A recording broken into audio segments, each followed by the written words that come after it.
Hoje o nosso episódio vai entrar em um mercado que movimenta trilhões de dólares no mundo, mas que muita gente não entende como funciona por trás dos bastidores. É o mercado de commodity e logística internacional. E para conversar sobre esse universo, nosso convidado de hoje é Tarcísio Defante, empresário que atua na logística de commodities agrícola e no comércio internacional.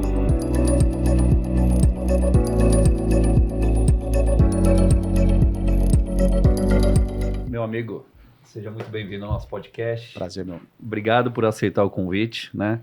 É um dos poucas pessoas que tem o prazer de chamar de amigo. E, né, desde os 12 anos de idade, tomando iogurte, e agora estamos aqui batendo esse papo. Discutindo assuntos mais sérios do que iogurte, com certeza. E hoje, um empresário de sucesso, a gente vai falar de muitas coisas bacanas que traz para o nosso mercado financeiro, né? Que é o maior base dos nossos temas. Mas, sobretudo, o empreendedorismo, né? De pessoas que começaram do zero e chegaram aí numa posição hoje de sucesso. Tarcísio, para o pessoal te conhecer, né? Você nasceu em Cabo Frio, né? Passou por alguns lugares aí do Brasil, teve uma vivência aí breve, né? Médio breve no Canadá, né? Inclusive, e depois se posicionou em São Paulo. E aí iniciou sua jornada. Queria que você falasse um pouquinho como foi essa trajetória e essa mudança aí depois do primeiro trabalho para o empreendedorismo. Tá. Bom, eu saí do interior do Rio de Janeiro, norte fluminense, né? Nos 12 para 13 anos de idade. Fui morar no Pará, no norte do Brasil. E de lá tive muitas experiências pelo Brasil inteiro. Enfim, a gente participava de uma associação em comum, né? Associação cultural. E morei pelo sul do Brasil, Joinville, né? O estado de Santa Catarina, Paraná.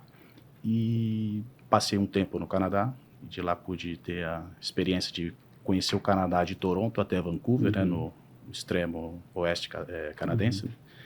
Então, e de lá para cá, eu acho que esse lado de gostar das relações internacionais sempre me atraiu muito. Então, em 2008 eu resolvi, 2005 eu resolvi voltar para o Pará, onde eu iniciei a carreira. Comecei numa multinacional indiana, uma trading de commodities agrícolas, né?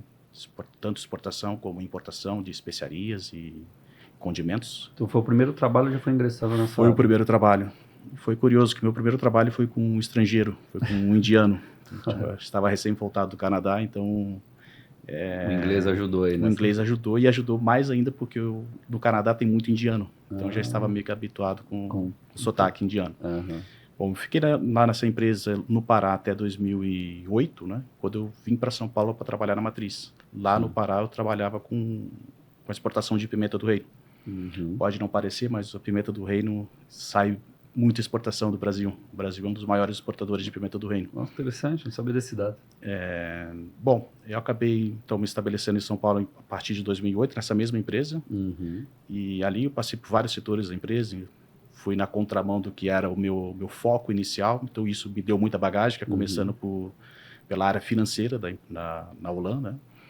E depois acabei me estabelecendo no açúcar, exportação de açúcar, que hoje é o DNA da nossa empresa. Mas isso ainda, você estava na empresa que você trabalhava? Na mesma empresa, só que aqui em São Paulo. Só aprendendo ainda, né? Exatamente. Só pegando bagagem. Só aprendendo, vendo como as coisas funcionavam, como o mercado internacional funcionava e, sobretudo, o mercado local, a logística local, que tem muito desafio, né? Eu fiquei nessa empresa, então, até 2010. Então, em São Paulo, fiquei de 2008 até 2010 e fui para uma outra empresa também no setor de açúcar, uma empresa multinacional francesa, que o foco dela na época, né, a expertise dela na época era açúcar aqui no Brasil. Estava ali entre os 5 maiores exportadores de açúcar, né? Hoje ela já faz outros produtos, né, café, grãos, enfim. E foi isso. Então, fiquei nessa empresa de 2010 até 2014. Em 2014, eu enxerguei um potencial muito grande na logística local, né? Que é o grande gargalo da commodity, né? Quando a gente fala de commodity, né, especialmente commodities agrícolas, né, existe uma pressão muito forte por custos logísticos, né? Quando a gente fala de pressão por custo, a gente está falando de custo ali pequeno que tem um impacto gigantesco, né? A gente fala de grandes volumes, então qualquer custo pequeno por tonelada reflete ali uma redução grande no montante do contrato, né? Então eu cheguei a uma oportunidade para operar inicialmente somente em logística terrestre e portuária, né? Nesse momento, a gente identificou ali uma lacuna entre os exportadores e os terminais, transportadores. Então, existia muita ponta solta ainda naquele momento, né? Então, o foco inicial foi atender as exportações de açúcar do Porto de Santos, especialmente container. Só um detalhe interessante aqui para ilustrar o que seria essa questão de custo. Quando a gente fala dar um exemplo bem que todo mundo vai entender. Pegar o cafezinho que a gente toma na cafeteria, na padaria. Você compra um café, isso meu ex-chefe falava isso muito e gravou, e é muito ilustrativo. Se você pedir ali um sachê ou 10 sachês de açúcar, o café vai custar o mesmo preço. Então, a gente costuma dizer que o açúcar sozinho não tem valor. É verdade. Então, nosso DNA está voltado a custo por conta desse início de carreira ter sido no açúcar. Então, nossa pressão ali para fazer a operação acontecer dentro do programado, sem nenhuma surpresa no meio do caminho, porque qualquer surpresa no meio do caminho, qualquer problema logístico acaba roubando toda a margem do negócio, né? Então, qualquer erro pode ser fatal. É fatal. Qualquer erro é fatal. E dentro do mercado logístico, assim, quando a gente fala, você preencheu essa lacuna que você mencionou, iniciou ali pela parte terrestre. Mas como que hoje o Brasil onde é mais forte ali a potência logística dentro do Brasil? Ainda está no terrestre, no ferroviário ou no próprio marítimo? Como que é feito hoje essa divisão dentro do mercado? Hoje, a maior parte vamos falar de açúcar, né, que é o que a gente está falando, que a maior parte do açúcar ele acaba sendo exportado via ferrovia, né? Mas ainda assim a gente usa muita rodovia. Quando a gente fala do açúcar ser exportado via ferrovia, pelo menos uma parte dela foi via rodovia. Então, o que muda é, ao invés de fazer o que a gente chama de o longo curso via rodovia, que é o custo mais caro da logística, ele acaba fazendo o multimodal. Tem terminais de transbordo no interior, mas a ponta da usina até os terminais de transbordo ainda assim é utilizada 100% via rodovia. Então, a grosso modo, a gente fala no longo curso, pode ser que a ferrovia ainda leva bastante volume, mas 100% do volume, ou quase 100% do volume, ele é escoado, pelo menos uma parte dela, via rodovia. E você enxergou tudo isso enquanto você ainda trabalhava lá na empresa, certo? Certo. Quando você viu a sua oportunidade. E como foi tomar essa decisão, né? Sair da estabilidade ali do salário, né? Para entrar nesse mercado de vez. Óbvio que o conhecimento ali você já tinha, mas quando o risco começa a ser seu, todas as decisões passam a ser suas, tem que mudar alguma coisa ali na cabeça, né? Com certeza. E como que foi isso, essa mudança? Tem um negócio que a gente costuma dizer entre os empreendedores, é que todo empreendedor tem uma pontinha de loucura. Porque se você parar para pensar, pegando o gancho com a sua pergunta, né, sair da estabilidade para ir para o risco, né, até eu lembro no início de empresa, um colega que eu encontrei, ele comentou, que também era empreendedor, disse, agora você vai ver o que é acordar desempregado todo dia. Então, interessante também. É um pouco disso, é um pouco de ambição, de querer fazer algo diferente, querer sair da zona de conforto e na minha opinião, eu acho que todo empreendedor ele já nasce com isso. Não é algo que ele em algum momento da vida dele, ele desperta por isso. Em algum momento, isso já nasceu com ele, acho que o que muda é quando isso aflora. Né? Tá. E antes da gente até aprofundar, né, que a gente tem muita dúvida sobre essa questão do mercado de commodities, de como você se protege, porque quem mexe no centavo, qualquer erro, né, pode acabar com o negócio. Qual foi o maior desafio e o ponto de virada que você falou, acertei, ou será que vai dar? Acho que é melhor talvez eu voltar, né? Tem um mercado ali ainda que eu posso atuar enquanto, né, funcionário. Como foi esse ponto de virada?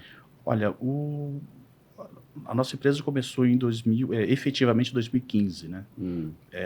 De 2015 até a empresa realmente começar a entrar ali no break-even, eu acho que foram pelo menos 12, 13 meses. Né? Então, nesses 12, 13 meses, a gente explorou inúmeras possibilidades, inúmeras demandas que chegavam para nós. Muitas dessas demandas eram demandas que eram apostas. Era uma demanda que eram apostas, e quando é aposta, aquelas empresas que já estão consolidadas acabam não se interessando. Claro. Então foi aí o nosso ponto de virada. A gente apostou em algumas demandas, lógico que por conta de relacionamento com pessoas do mercado, ex-colegas de trabalho que estavam posicionados em outras empresas, estavam trazendo novos negócios para o Brasil. Então a gente apostou nesses negócios. E foram negócios que 100% deram certo? Não. Alguns negócios, por uma questão até mercadológica, não vingaram. Mas foi a partir daí que, a partir desse, vamos dizer, 13º para o 14º mês, apostando em projetos, a gente conseguiu colocar alguns projetos de pé e fez com que a gente se consolidasse no mercado. Perfeito. E agora a gente vai entrar mais fundo nessa parte, né, que acho que é o que interessa todo mundo, essa parte da logística, mas sobretudo na commodity. Mas antes da gente entrar nesse tema, queria dar um recado para vocês. Não esquecer de ativar o sininho, que toda semana temos conteúdos exclusivos falando de mercado financeiro, empreendedorismo, ouvindo histórias aí da vida real, como ela é. E não esqueçam que o nosso conteúdo é sempre educativo, nunca aconselhando, nunca instruindo de forma a orientação, mas sim educacional. Tarcísio, essa parte é voltada aqui para a logística, né? Assim, dentro da exportação, né? Que acho que é a maior parte, armazenamento, tudo. Qual que é o maior gargalo, qual que é a maior dificuldade de quem trabalha hoje nesse ramo logístico de importação e exportação? Vou falar mais especificamente do setor de exportação, mas de certa forma está relacionado também na importação. Tá? Quando a gente fala de gargalo logístico, a gente tem um problema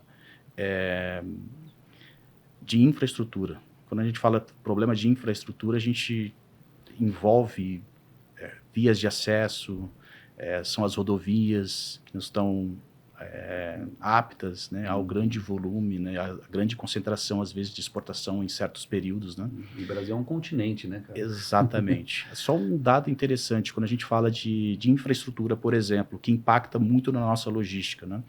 O Brasil hoje está basicamente 13 anos atrasado em termos de navegação marítima. Isso, qual que é o impacto disso? A logística, ela... Né? Como a gente falou, a logística de commodities ela está muito ligada a custo. E quando a gente fala de custo Brasil, é também infraestrutura. E quando falamos de 13 anos de atraso em navegação marítima, isso significa que os grandes navios, ou seja, os navios mais eficientes, não conseguem atracar nos portos brasileiros. A grande maioria deles, por uma questão de calado. E o Brasil acaba sofrendo, tendo que operar com navios menores e, consequentemente, menos eficientes. De tamanho, não calado, na verdade. Né? Então, um navio maior ele precisa de um calado muito mais profundo do que um navio médio, como a gente opera no Brasil hoje. Até para quem é leigo, inclusive nós, assim, o que seria um calado? Calado é a profundidade até o fundo do porto, né? Então teria que ter uma estrutura maior, um pouquinho mais avançada. Teria que ter quando a gente fala de calado, é o calado do porto em si, onde o navio vai atracar, que é a distância até o fundo, né? E também a questão do canal de navegação. Muitas vezes a gente tem alguns terminais que têm calado suficiente para atracar esses grandes navios, mas não tem a estrutura no canal de acesso, né? Então, isso acaba impactando bastante no custo da exportação, e aí, em algum momento, a gente acaba, em momentos de crise, ou momentos de baixa nos preços das commodities, a gente acaba ficando menos competitivo ou muitas vezes no prejuízo. Nossa, realmente tem que estar ali acompanhando de lupa de noite. São muitas variáveis. E fora quando a gente, agora falando de repente de macroeconomia, uma das coisas, inclusive para o nosso mercado, que é a parte da dolarização. Porque na cabeça da maioria das pessoas fala, não, você que mexe mais com exportador, né? O dólar alto é bom para quem está exportando porque está, né, ganhando mais. Mas é assim real na prática, quem está fazendo esse bastidor, que é a parte logística, como que você se protege da movimentação e oscilação da moeda? Você usa ferramentas assim, né, como swap? Como que você faz a proteção e o hedge para suas operações? Tá. Falando do ponto de vista nosso, da prestação do serviço, nós procuramos ficar o mínimo possível exposto à variação cambial ou mercado. Os exportadores, obviamente, eles precisam fazer hedges, né, swaps, eles utilizam então todos os mecanismos financeiros para poder tentar maximizar o ganho, ou eventualmente com uma parcela do produto dele fazer até uma especulação. Não é o nosso caso. Como o nosso caso ele é focado na logística e na solução logística, muitas vezes nosso negócio, eventualmente para uma operação grande, a gente acaba fazendo algum tipo de hedge, mas normalmente não. A gente prefere fazer a operação casada, fechou o câmbio, fechou o dólar hoje para receber amanhã e não ficar exposto a nenhuma variação cambial. Óbvio que a gente vai ter o custo ali de spread bancário e tal, eventualmente alguma variação, mas pouca coisa, né? Então, o nosso foco ser logística e não mercado financeiro. Né? Mas vocês trocam posições com instituições financeiras ou vocês não fazem não, esse tipo? Não. Troca. A gente tem algumas situações dentro do grupo hoje, né? A ADF cresceu e ela tem operações hoje que estão vinculadas ao dólar. Né? Nessas operações a gente tem alguns mecanismos que a gente faz para fugir da oscilação, que é uma conta em dólar e eventualmente até uma empresa sediada fora do Brasil, né? Para a gente fazer o fluxo financeiro em dólar e trazer a moeda para o Brasil apenas quando for necessário ou conveniente. Né? Então vocês praticamente já operam em dólar. Sim. Entendi. Não faz não fica muito na flutuação. Não. Que não dá, né? Não dá. Não é o nosso core business, né? Então claro. A gente prefere não ser bom e ser especialista naquilo que a gente sabe fazer bem, que é a logística. Perfeito. E quando a gente fala nessa questão geopolítica também, e a gente está vivendo um momento mais crítico relacionado a guerras, né? E que está envolvendo diretamente e também essas questões das importações, né? Alguns estreitos ali, algumas partes de navegação que estão sendo interrompidas.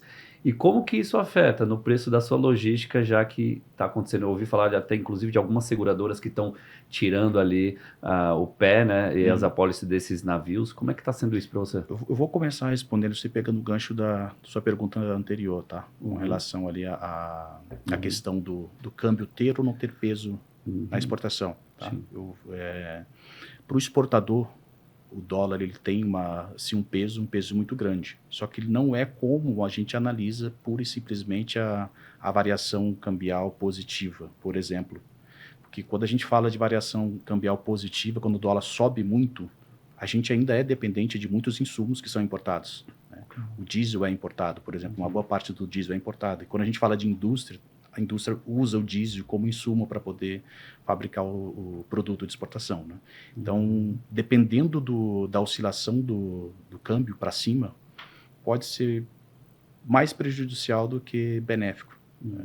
Interessante. E quando a gente fala até o que está acontecendo agora, né? A gente vinha aí falar pelo menos nos últimos 12 meses do diesel em queda. Em queda, a gente coopera muito com o transporte rodoviário, a gente viu o frete rodoviário cair muito. Aquele frete que estava atrelado ao diesel. Né? A gente já começou a sentir os efeitos da guerra no aumento do diesel. O diesel começou, mesmo na contramão, né? Mas por conta da questão do petróleo, do Estreito de Hormuz, com a questão da guerra lá no Irã. Né? Então, sempre que acontece uma questão de guerra, tem um impacto geopolítico colossal. Não só naqueles produtos que aquele país produz, né?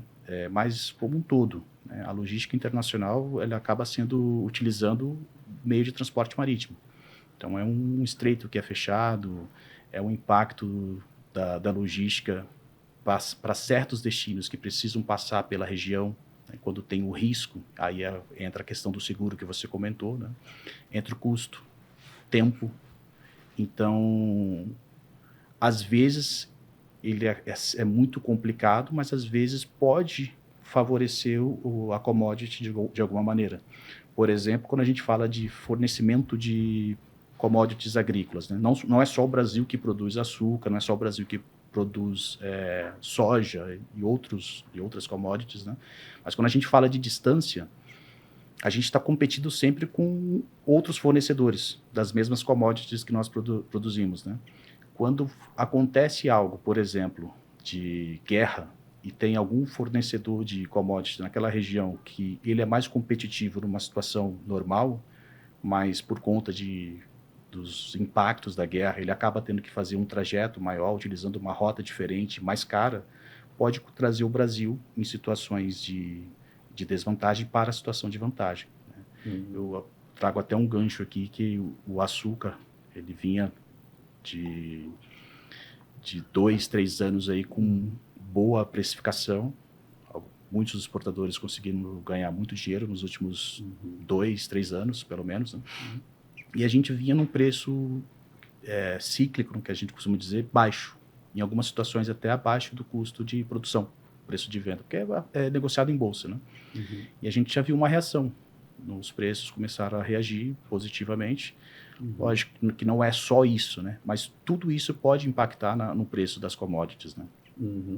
E então o que você está me dizendo é o seguinte, é que muitas vezes as pessoas acham que uma notícia dessa só é calamidade, mas nem sempre, para alguns mercados. Nem sempre, para alguns mercados. É aquela velha máxima, né? O dinheiro ele não brota e nem some, né? Ele muda de mão, né? Então, a gente vive no mercado financeiro, né? O tempo todo a compra e a venda, as perdas e os ganhos é o mesmo dinheiro. É a mesma lógica. É só trocando de posição. Exato.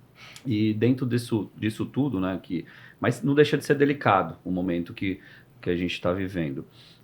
Como você enxerga isso e como você prepara isso? Porque a gente viu, né, dentro da sua história que você teve que em algum momento fazer uma reformulação da empresa como um todo. Correto. Para poder se tornar mais competitivo e porque, né, pelo índice, né, que nós temos aqui, mais de 90% das empresas fecham aí nos primeiros anos de existência. E como foi essa preparação? O que você enxergou que precisava profissionalizar e realmente se tornar um grupo hoje como a ADF é? Eu vou falar de maneira bem próxima a qualquer um que esteja passando por essa situação. Foi pura e simplesmente chegar uma hora de não dar conta mais de fazer tudo. Aquela ditado que a gente usa até o exemplo de chutar para o gol, correr para cabecear. Chega uma hora que isso não funciona mais. E aí você começa a perder competitividade e automaticamente você não consegue escalar. Então a gente decidiu, num determinado momento, isso é recente, né? Não é dar um passo para trás, mas é preparar para poder escalar mais. Né? E isso acaba tendo muito impacto. Né? O custo aumenta, porque acaba sendo investimento. Né? A gente começa a ter gasto que antes a gente não tinha. Mas foi tudo muito bem planejado. A gente trouxe gente do mercado, a gente com experiência. A gente veio na contramão, apesar de sermos jovens. Né? Nós tomamos a decisão de ir atrás de pessoas que tivessem uma experiência maior do que a nossa, para poder nos dar tração e a gente poder focar naquilo que a gente sabe fazer bem, que é a logística. Quando a gente fala de empreender, eu conheço muito de logística, mas se o nosso administrativo, financeiro, fiscal não estiver indo bem, não adianta nada a gente trazer negócio que a gente não vai conseguir realizar. Né? Então, a gente decidiu fazer essa pausa estratégica, sem parar de trabalhar, mas ao invés de focar em novos negócios, focar em primeiro estruturar a organização para poder tracionar e escalar.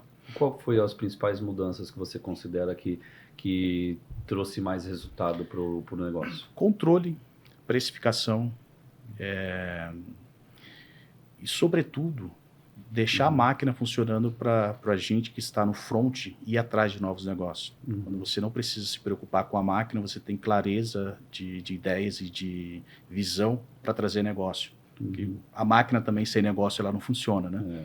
Então isso ajudou a gente a reter talentos, a ter uma gestão melhor de RH, né? De pessoas, porque nós somos prestadores de serviço. Nosso maior ativo são as pessoas. E a gente tem, graças a Deus, todas as pessoas que estão conosco aí estão a gente tem um nível de rotatividade muito baixo mesmo. Um turnover baixíssimo e isso traz muito com relação à cultura que vocês devem ter criado. A cultura, exatamente. Isso. E dentro dessas mudanças, porque muitos empreendedores, quando ele cresce, mas ele continua administrando como se ela ainda fosse pequena, centralizando muito, com dificuldade de delegar. E como foi para você sair um pouco da operação e ficar mais na estratégia? Foi difícil, assim? É como se tivesse o filho cresceu e está indo embora? É mais ou menos isso. É difícil, tem que fazer acho que é quase que uma mentalização, né? De você abrir mão daquilo ali e, sobretudo, acho que o que me facilitou a abrir mão disso foi trazer pessoas extremamente competentes e de confiança. Porque no início da empresa você é a pessoa que vai lá, negocia, faz tudo. Vende, paga, libera o pagamento no banco, e quando você começa a profissionalizar, você tem que delegar isso para pessoas. E você precisa de pessoas, além de boas, pessoas confiáveis. Tem uma frase que um dos executivos que a gente trouxe para trabalhar conosco, ele fala muito e a gente concorda plenamente, é por isso até que deu certo, que é: nosso foco está em contratar caráter e treinar habilidades. Sensacional. A pessoa habilidosa sem um caráter não vai adiantar em nada. No curto prazo ela pode até trazer algum tipo de resultado, mas é insustentável. Prejuízo, né? É prejuízo, com certeza. Já o caráter e a gente treinar a habilidade, a gente treinar a nossa cultura, é o que faz a gente crescer e ir adiante. Não, sensacional. Inclusive, né, com toda essa mudança, trouxe até um case de sucesso, que inclusive saiu até matéria da sua empresa, de um negócio que você está envolvido. Conta para nós, como foi que foi esse business? Pego até o gancho que você falou agora há pouco, né? Às vezes é em momentos de crise que aparecem as oportunidades. E a gente usa muito isso internamente. Os nossos melhores momentos, nossos melhores resultados vieram de momentos de crise, né? Então, a gente passou por um período de alta demanda por logística, alta demanda por espaços, como você comentou inicialmente, a questão do desafio de logística e de espaço.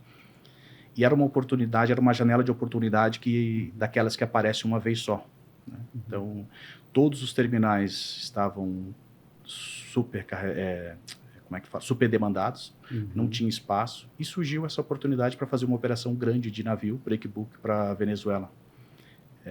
Então foram 10 mil toneladas que nós fizemos. Foi uma tomada de decisão extremamente rápida, muito arriscada, porque tinham muitas variáveis que a gente não tinha tido tempo de fazer toda a checagem. Então usamos ali a nossa quase que 24 horas para poder montar a operação. Essa operação foi montada, para você ter uma ideia, em questão de acho que 5 dias. Nossa. Uma operação de 10 mil toneladas em big bags. Então, entre o fechamento da operação e o início da operação, ela não durou, eu creio que não foram 15 dias no total, até o início da operação efetivamente. 100% por vocês? 100% operacionalizado por nós, com um parceiro de Santos, uma grande empresa de Santos. Ligado para onde? Para a Venezuela. O açúcar foi para a Venezuela. Então, de novo, era uma oportunidade que ou a gente arrumava um espaço para poder atender aquele navio, ou a oportunidade ia passar, entendeu? Então, foi no final das contas, a gente teve muito desafio no decorrer da operação, né? Porque quando a gente fala de logística, são muitas variáveis, né? E nem todas elas estão sob o nosso controle. Então, foi um desafio, mas no final das contas foi encerrado ali com sucesso e o açúcar seguiu para a Venezuela. E aquela sensação de dever cumprido, e acho que diante do caos, né? É que é o famoso dormir enquanto... Né, dormir na chuva. Dormir na tempestade. Exatamente. Enquanto o mundo está caindo, mas você está descansando porque sabe que tem que ir para a guerra. E como foi essa finalização, assim, de concretização disso? O que mudou na cabeça dos que estavam envolvidos da empresa de pegar algo tão grande assim? No final das contas, acho que isso acabou trazendo... Isso é um pouco do nosso DNA, né? De estruturar operações fora de padrão, né? Certo. Acabou trazendo um pouco mais de segurança, né? E muito mais experiência para novos negócios que vão surgir autoestima, dessa... Né? Autoestima e também experiência, né? Quando, tem uma frase que eu uso muito na empresa, que é: a experiência é o acúmulo de fracasso. Não que ela seja só acúmulo de fracasso, mas também ela é acúmulo de fracasso, né? Então, quando a gente aprende, né? Exatamente. Então, quando a gente monta uma operação, às vezes a toque de caixa, algum detalhe ali vai passar batido, que isso vai servir de experiência para uma próxima operação, né? Então, fica esse aprendizado. Às vezes, daquele detalhe ali que poderia ter sido previsto e não foi previsto, porque dependia de um terceiro, por exemplo. Isso traz uma bagagem que nenhum livro ensina. Sim. Você pode pegar a teoria, né, de logística, conceito de logística, mas a prática, ela sempre você precisa estar o tempo todo se adaptando. É como ensinar a nadar lendo o livro, não tem como, né? Não tem como. E você que traz essa bagagem completa, como que você define a mente de um empreendedor que deu certo e aquele outro que desistiu ou ficou pelo caminho, que fracassou? Para você, como você define isso? Eu vou falar algo que pode ser polêmico, mas eu acho que não existe empreendedor que desiste. né? Talvez ele não fosse empreendedor, né? Porque se você pegar todos os empreendedores, passaram por situações e nunca desistiram. Tem empreendedores que foram ter sucesso com 60 anos, né? Coisa que muita gente desistiria ali nos 30, né? Então, acho que o empreendedor nato, ele não desiste. Ele então, tem uma persistência. É a persistência. Ele quer fazer a diferença. Não se trata de dinheiro. Lógico que a gente não somos, né, instituições de caridades, ONG, né, mas não é só pelo dinheiro. Existe algo a mais além do dinheiro, né? Então, você deixar uma história, deixar um legado. São pessoas... Você não empreende sozinho. Quando você empreende, você tem uma equipe de pessoas que fazem você ter sucesso. E junto com isso, vem aquela satisfação de você estar trazendo pessoas também para uma vida, um olhar diferente sobre o mundo, entendeu? Então, acho que é um pouco disso. Não sei se você já respondeu, mas se você for definir em uma palavra, o que foi para você o ponto de virada entre desistir e persistir e alcançar o sucesso? Em uma palavra? Cara, eu acho que seria resiliência. Acho que é a palavra que mais define. É o que mais incomum entre os empreendedores. Porque não parece tem como. Clichê, né? Mas não tem como fugir disso, né? É a arte de se adaptar. Você precisa se adaptar o tempo todo. Então, a nossa vida é assim também, né? A gente precisa se adaptar o tempo todo. E é engraçado porque você usa essa frase, né? A arte de se adaptar e crescer. É isso aí. Foi por conta disso? Como nasceu isso? Todas as vezes que nós crescemos, foi na arte de se adaptar. Porque quando a gente fala falando especificamente da nossa empresa, do grupo DF, todas as situações que pareciam ser negativas e nossa, e agora? O que vamos fazer diante do mercado virou, o preço do açúcar está baixo, ao invés de a gente conseguiu aumentar o nosso ganho, a gente vai ter que diminuir. Foi nesses momentos que a gente conseguiu entrar em novos mercados, reinventar, às vezes, uma logística, entendeu? Então, é isso. Então, a gente tem esse histórico. Em todos os momentos de dificuldade, todos os momentos de crise, a gente foi o momento que a gente mais se adaptou e a gente mais cresceu. Essa frase é a que tem que estar na parede da empresa. Tem que estar na parede da empresa. Vou até providenciar isso. A próxima vez que você for lá, vai estar lá. Boa. E voltando aqui para a parte da commodity, assim, né? Que acho que a gente precisaria de uns 3 episódios aqui só para começar a falar. É verdade. Porque muda o tempo todo. É um mercado extremamente volátil, extremamente... e que mexe com o mundo todo, né? Qual que é a sua visão, né? Nos próximos períodos, assim, que o Brasil vai enfrentar? Ou o que você enxerga? Seja crescimento, seja estagnação. O que você enxerga para o mercado de commodity no Brasil aqui nos próximos tempos? Quando a gente fala de commodity, tem uma frase que o pessoal... que é consenso, né? O Brasil é o celeiro do mundo, certo? A gente tem 2 coisas que precisamos levar em consideração. A commodity, por um lado, o Brasil ser o celeiro do mundo pode ser bom, por outro lado, a gente está produzindo matéria-prima, a gente está exportando, somos grandes exportadores de matéria-prima, né? O desafio para os próximos anos, a gente tem muitos. Tem a questão geopolítica, mas tem a questão também, volta a falar sobre a questão de infraestrutura, né? A gente viaja muito nos portos do sul e sudeste, e são os portos onde nós atendemos, e é um consenso de que o Brasil, nos próximos 10 anos, ele vai operar, os terminais portuários vão operar acima da capacidade ideal. Quando a gente fala acima da capacidade ideal, a gente está falando que um terminal portuário deveria operar no máximo com 70% de sua capacidade. Então, a gente tem estudos aí para os próximos 10 anos, com alguns picos acima dos 110% de ocupação.